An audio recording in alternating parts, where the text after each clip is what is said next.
Well, good morning, True Hope Church family. So thank you so much for joining us for another day of devotions. And if you haven't downloaded the Disrupted Reading Plan yet, please go ahead and do that at the link.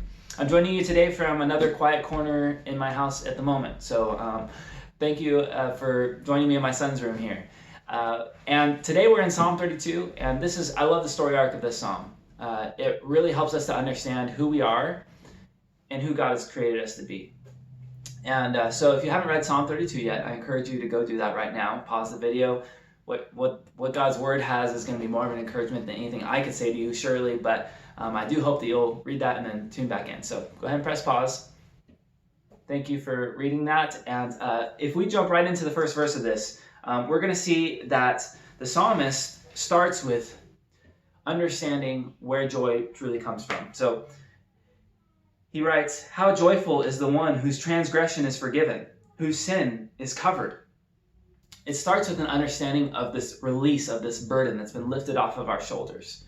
Jesus talks about this when he talks about a great debt being forgiven of a lowly servant, right? And in joy, that servant goes forth and he praises the one who has forgiven that debt. And that's the type of joy that's spoken of here. It's a joy of understanding who we are and who God is. And sometimes in our world, we tend to have an inflated view of who we are and a smaller view of who God is.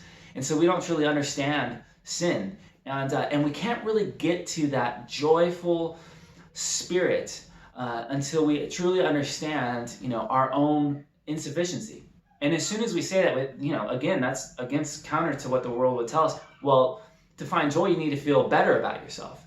But actually, it starts with an understanding that without God and without his provision for me, I would be as nothing.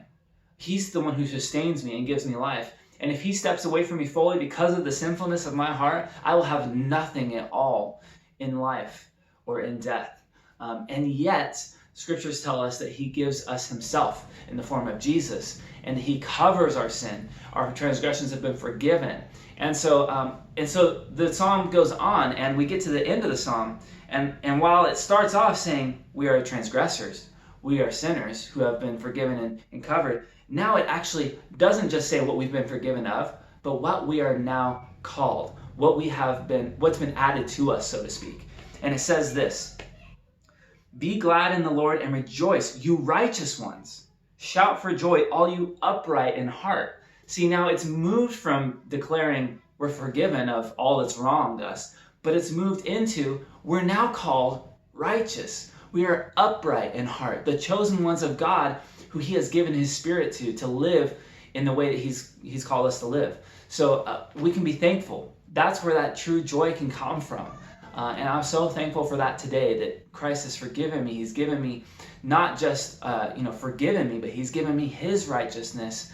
And God sees that in my life. And when we have true joy that's based in that, and an understanding that I'm right with the Creator God who has created all things, right? All the things that we long to enjoy on the earth.